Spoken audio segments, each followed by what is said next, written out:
C. Selang yang telah dipanggil pulang oleh Tuhan Sang Pemilik hidup ini. Tata ibadah sudah ada di tangan kita masing-masing. Mari kita memperhatikannya dan kita siap untuk memasuki dan menjalani ibadah bersama. Tuhan memberi kita hidup, menata dan menganiaya menjadi lembaran-lembaran cerita yang indah. Setiap lembaran hidup meninggalkan kisah. Tak ada lembaran yang hanya diisi oleh cerita suka, dan tak ada lembaran yang hanya diisi oleh cerita duka.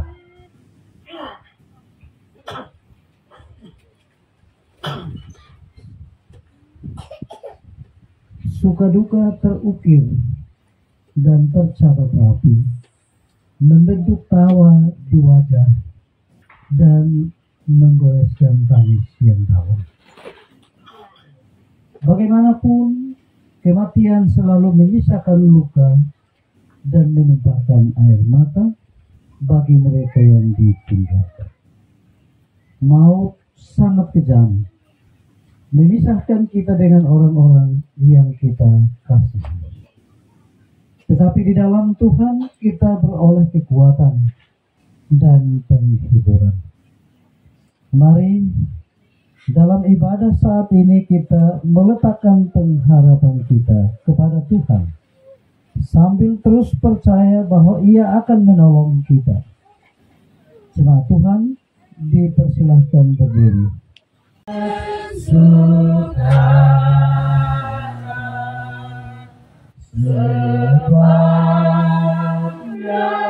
dosaku berilah pengharapan,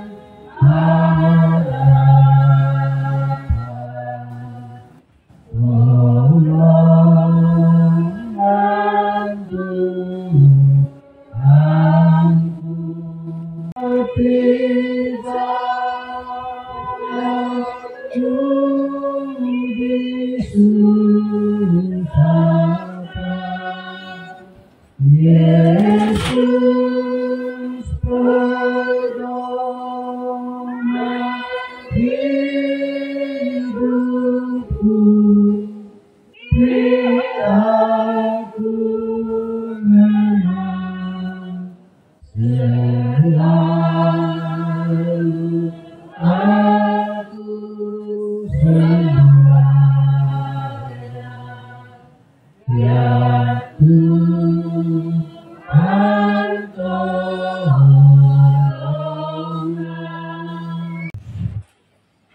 Kasih karunia dan damai sejahtera dari Allah kita di dalam Tuhan kita Yesus Kristus, yang telah menyerahkan dirinya untuk membebaskan kita dari maut untuk kehidupan kekal. Baginya lah kemuliaan kekal selama-lamanya. Amin. Dan saat ini terbaca menurut Injil Yohanes pasal 11 ayat yang ke-25. Yohanes pasal 11 ayat 25. Firman Tuhan berbunyi demikian. Jawab Yesus, "Akulah kebangkitan dan hidup. Barang siapa percaya kepadaku, ia akan hidup walaupun ia sudah mati." Itulah firman Tuhan yang menuntun kita saat ini. Menambah iman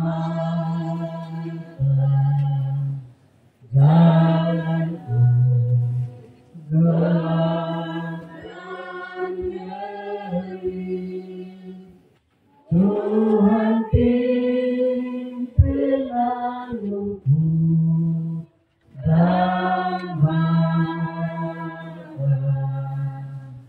ku pada maju sendiri.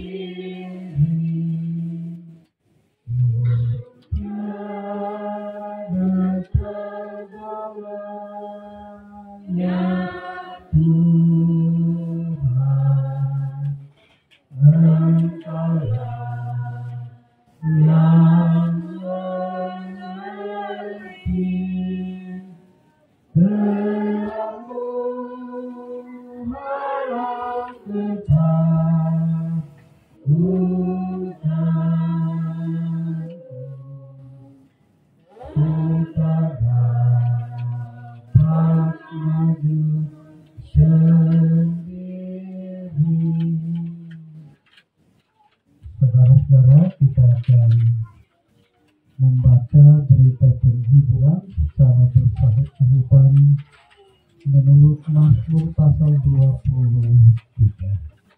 Aku takkan kekurangan aku. Ia memberikan aku kepada yang berhijau. Ia membimbing aku ke air yang tenang. Ia menyegarkan jiwaku. Ia menuntun aku di jalan yang benar oleh karena namanya. Sekalipun aku berjalan dalam lembah kekelaman, aku tidak takut bahaya sebab Engkau besertaku. Gajamu dan tongkatmu, itulah yang menghibur. Engkau menyediakan hidangan bagiku di hadapan lawanku. Engkau mengurapi kepalaku dengan minyak, pialaku penuh berlimpah. Kebajikan dan kemurahan belaka akan mengikuti aku seumur hidupku. Dan aku akan diam dalam rumah Tuhan sepanjang masa. Kidung Jemaat 415 ayat yang pertama, ayat yang kedua. Dalam sekalipun ku tidak takut pada seteru, sebab Tuhan adalah Tuhan dan juru selamat bagi diriku. Oh gembalaku ikut Tuhanku, membuat aku tentram hening, melahirkan suai kasihku, kuasa damai terang bening. Kami menangis, kami berduka, kami kehilangan orang yang kami cintai. Tetapi dalam suasana seperti ini, Bapak, kami percaya bahwa penguatan, penghiburan, dan pemberi kepastian dalam kehidupan kami hanya Tuhan. Dan semua itu kami akan peroleh melalui firman kebenaran. Karena itu saat ini waktunya bagi kami untuk kami membaca dan mendengarkan firman Tuhan. Sebelum semua itu kami lakukan Tuhan, kami mohon kiranya Tuhan mencurahkan kepada kami Roh Kudus yang akan menuntun, memimpin, dan menyertai kami di saat kami membaca firman-Mu dan mendengarkan pemberitaannya. Bapa, jauhkan dari kami segala kuasa yang hanya akan mengalihkan perhatian kami dari firman Tuhan. Baiklah hanya kuasa Roh Kudus yang menuntun dan mengawal menyertai kami, sehingga kami mendengarkan firman Tuhan dengan baik. Hamba akan menyampaikan firman-Mu, sesungguhnya hamba hanya alat di dalam tangan Tuhan. Yang berkuasa hanya Tuhan sendiri. Mari berfirman kepada kami, karena kami siap mendengarkan firman Tuhan saat ini. Dalam nama Tuhan Yesus, firman Allah yang hidup itu kami berdoa. Amin. Yang akan kita dengarkan saat ini terbaca menurut 1 Korintus pasal 15 ayat 12 sampai 34. 1 Korintus pasal 15 ayat 12 sampai 34 dengan berikut bacaan kebangkitan kita. Jadi bila mana kami beritakan bahwa Kristus dibangkitkan dari antara orang mati, bagaimana mungkin ada di antara kamu yang mengatakan bahwa tidak ada kebangkitan orang mati? Kalau tidak ada kebangkitan orang mati, maka Kristus juga tidak dibangkitkan. Tetapi andai kata Kristus tidak dibangkitkan, maka sia-sialah pemberitaan kami dan sia-sialah juga kepercayaan kamu. Lebih daripada itu, kami ternyata berdusta terhadap Allah. Karena tentang Dia kami katakan bahwa Ia telah membangkitkan Kristus, padahal Ia tidak membangkitkannya. Kalau andai kata benar bahwa orang mati tidak dibangkitkan. Sebab jika benar orang mati tidak dibangkitkan, maka Kristus juga tidak dibangkitkan. Dan jika Kristus tidak dibangkitkan, maka sia-sialah kepercayaan kamu dan kamu masih hidup dalam dosamu. Demikianlah binasa juga orang-orang yang mati dalam Kristus. Jikalau kita hanya dalam hidup ini saja menaruh pengharapan pada Kristus, maka kita adalah orang-orang yang paling malang dari segala manusia. Tetapi yang benar ialah bahwa Kristus telah dibangkitkan dari antara orang mati sebagai yang sulung dari orang-orang yang telah meninggal. Sebab sama seperti maut datang karena satu orang manusia, demikian juga kebangkitan orang mati datang karena satu orang manusia. Karena sama seperti semua orang mati dalam persekutuan dengan Adam, demikian pula semua orang akan dihidupkan kembali dalam persekutuan dengan Kristus. Tetapi tiap-tiap orang menurut urutannya. Kristus sebagai buah sulung, sesudah itu mereka yang menjadi miliknya pada waktu kedatangannya. Kemudian tiba kesudahannya, yaitu bila mana ia menyerahkan kerajaan kepada Allah Bapa, sesudah ia membinasakan segala pemerintahan, kekuasaan dan kekuatan. Karena ia harus memegang pemerintahan sebagai raja, sampai Allah meletakkan semua musuhnya di bawah kakinya. Musuh yang terakhir yang dibinasakan ialah maut. Sebab segala sesuatu telah ditaklukkannya di bawah kakinya. Tetapi kalau dikatakan bahwa segala sesuatu telah ditaklukkan, maka teranglah bahwa Ia sendiri yang telah menaklukkan segala sesuatu di bawah kaki Kristus itu tidak termasuk di dalamnya. Tetapi kalau segala sesuatu telah ditaklukkan di bawah Kristus, maka Ia sendiri sebagai anak akan menaklukkan dirinya di bawah Dia yang telah menaklukkan segala sesuatu di bawahnya, supaya Allah menjadi semua di dalam semua. Jika tidak demikian, apakah faedahnya perbuatan orang-orang yang dibaptis bagi orang mati? Kalau orang mati sama sekali tidak dibangkitkan, mengapa mereka mau dibaptis bagi orang-orang yang telah meninggal? Dan kami juga, mengapakah kami setiap saat membawa diri kami ke dalam bahaya? Saudara-saudara, tiap-tiap hari aku berhadapan dengan maut.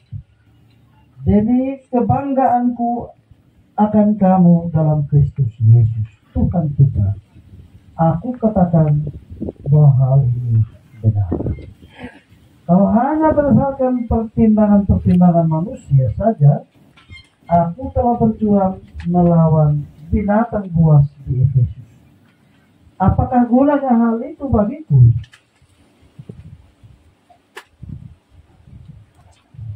Apakah gunanya hal itu bagiku? Jika orang mati tidak dibangkitkan, maka marilah kita makan dan minum, sebab besok kita mati. Janganlah kamu sesat.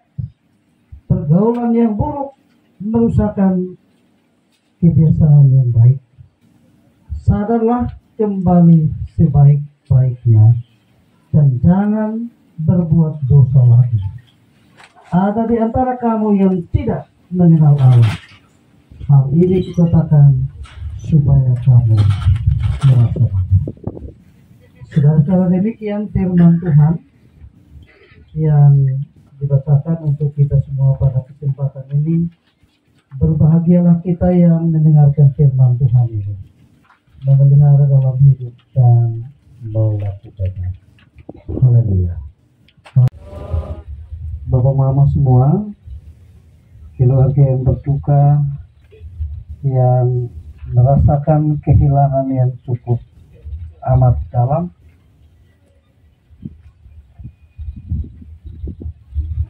pada siang menuju petang ini kita ada dalam ibadah atau kebaktian penguburan jenazah almarhumah Mama Oma Terkasih istri Lodia Selam, yang karena perkenanan Tuhan mengambil kembali milik kepunyaannya.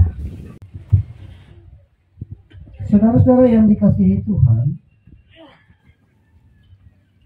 ada satu keluarga yang awalnya hidup dalam keadaan sulit dan memprihatinkan. Karena kondisi ekonomi keluarga itu memang sulit dan berbagai aspek lainnya sangat memprihatinkan dan sangat disayangkan. Pasrah dan menerima kenyataan ini sebagai nasib dan takdir yang harus dijalani. Pikiran yang ada pada mereka bahwa mau berusaha dengan cara apapun, keadaan seperti ini tidak mungkin berubah lagi. Ini pikiran orang yang sudah putus asa dan putus pengharapan. Sekali lagi bahwa kesimpulan keluarga ini mengatakan bahwa apapun usaha untuk bangkit dari kesulitan seperti ini tetap tidak bisa, karena itu sudah nasib. Itu sudah takdir.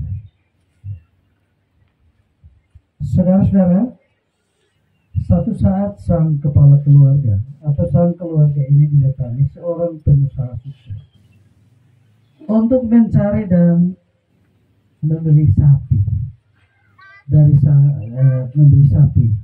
Lalu kemudian sang pengusaha ini mencoba mengamati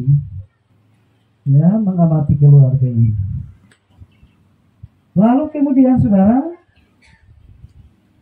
pengusaha sukses ini bertanya kepada keluarga ini, kenapa hidup kamu seperti ini?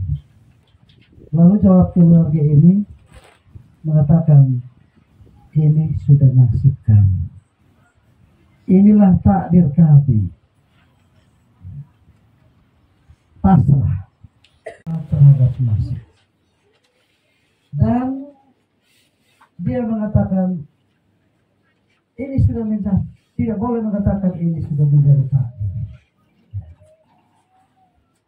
Sang pengusaha mencoba untuk membangkitkan, memberikan kata-kata penguatan kepada keluarga yang dalam kondisi memprihatinkan. Berusahalah dengan maksimal dan sungguh-sungguh. Kamu pasti bisa. Kamu pasti bangkit. Saudara-saudara, bacaan kita pada kesempatan ini memperlihatkan bahwa tampaknya ada pengikut-pengikut Kristus di Korintus tidak percaya bahwa orang yang telah mati dapat dibangkitkan kembali dari kematian. Orang-orang yang sudah meninggal tidak mungkin dibangkitkan dan mereka menuju kepada kehidupan kekal. Dan di antara mereka ada yang mengikuti ajaran filsafat yang mengatakan bahwa orang yang mati tetap tinggal di dalam tanah, sedangkan jiwanya hidup kembali dan terpisah dengan tubuhnya. Ini ajaran tentang kekekalan jiwa. Pengajaran Paulus mengenai kehidupan setelah kematian berbeda dari pandangan ini atau ajaran-ajaran filsafat ini. Bagi Paulus, Bapak-Bapak sekalian, kehidupan kekal bagi setiap orang adalah akibat dari kebangkitan Yesus Kristus dari antara orang mati. Karena Kristus yang dipercaya itu bangkit, maka ternyata penderitaan Paulus selama ini adalah sesuatu yang sia-sia. Dan ternyata dia mendustai atau berdusta baik terhadap Allah maupun terhadap manusia. Itulah yang mau ditekankan oleh Paulus bagi jemaat yang ada di Korintus. Kalau benar tidak ada kebangkitan dari antara orang mati bagi orang yang meninggal di dalam Kristus, sementara Paulus bersama kawan-kawan mengatakan bahwa ada kebangkitan. Paulus bilang kalau benar itu, maka ternyata selama ini kami berbohong maupun terhadap manusia. Saudara-saudara yang dikasihi Tuhan, Rasul Paulus dalam bacaan ini menegaskan kepada jemaat Tuhan yang ada di Korintus bahwa yang benar dan itu harus menjadi pengakuan atau menjadi pegangan bagi orang percaya ialah Kristus telah dibangkitkan dari antara orang mati sebagai yang sulung dari orang-orang yang telah meninggal. Setiap orang yang meninggal adalah menunjukkan persekutuan dengan Adam, tetapi kemudian dibangkitkan dalam persekutuan dengan Kristus. Persekutu dengan Adam, bukan Adam dan Nusa ya, tapi Adam dalam pengertian manusia pertama. Tapi kemudian kita akan mengalami persekutuan dengan Kristus. Kita memang sekarang bersekutu dengan Kristus, tapi dalam bacaan ini Paulus menolong kita untuk memahami bahwa ada kehidupan kekal sesudah kematian jasmani. Allah yang kekal, yang oleh sabda kita kenal dalam semesta, yang mengasihi manusia. Aku percaya Putra Tunggalnya yang disalibkan di Golgota, diami kita terus. Aku percaya gereja yang besar, ku jadi suci di dalamnya. Terpuji-pujilah namamu di tempat yang maha tinggi, karena Engkau Allah yang sungguh amat baik untuk kami, berkenan menyertai, menolong dan memberkati kami di siang hari ini, dalam persekutuan bersama ini, dalam ibadah bersama ini. Ya Tuhan, dalam ibadah yang kami jalani untuk memakamkan jenazah dari kekasih kami, milik kepunyaanmu, almarhumah, jenazah almarhumah Aulodia, Tuhan yang ada di Korintus. Karena di antara jemaat di sana, di antara para murid yang mengajarkan firman Tuhan kepada jemaat, masih ada yang tidak percaya tentang kebangkitan orang yang mati dalam Tuhan. Paulus menegaskan itu kepada mereka untuk memahami dan menyadari Bahwa dalam hidup manusia ini ada waktunya untuk hidup di dalam persekutuan dengan Adam. Tetapi ketika tiba saatnya, kami akan beralih untuk menikmati kehidupan baru dalam persekutuan dengan Kristus.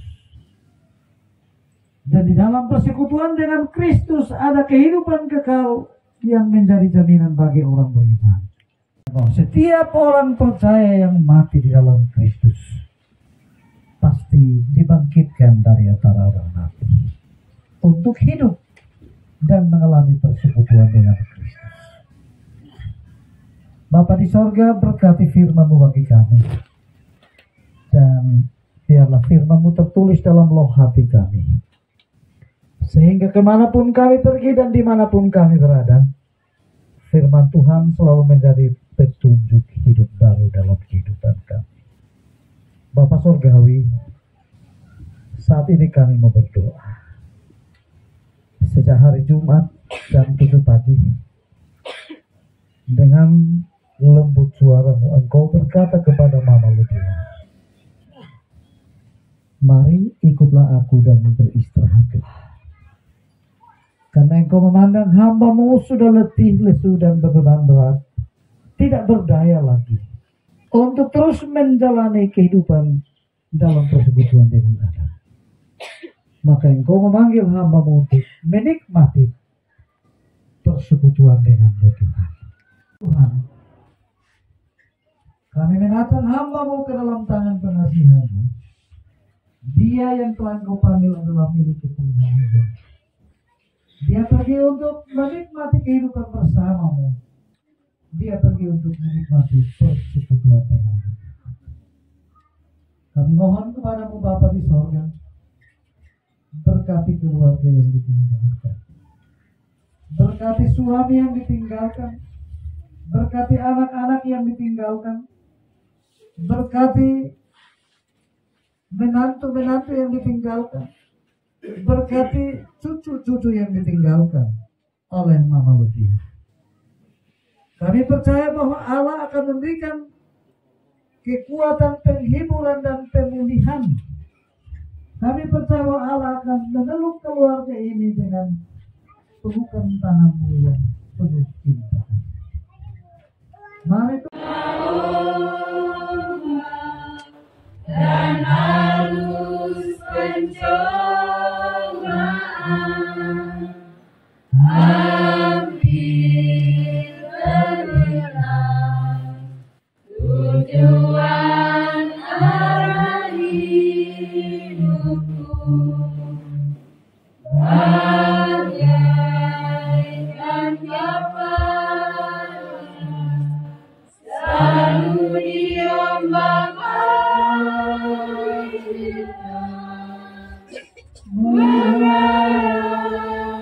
kasihnya seolah-olah tiada mampu rusak dibetulkan dengan penuh kasih sayang. Perhatikan tiap tetesan air mata, Dia mengenal hatimu yang penuh penyesalan dosa. Allah sumber pengharapan di dalam Yesus Kristus memenuhi saudara-saudari dengan sukacita dan damai sejahtera, supaya oleh Roh Kudus saudara-saudari berlimpah-limpah dalam pengharapan. Amin. Amin. Amin.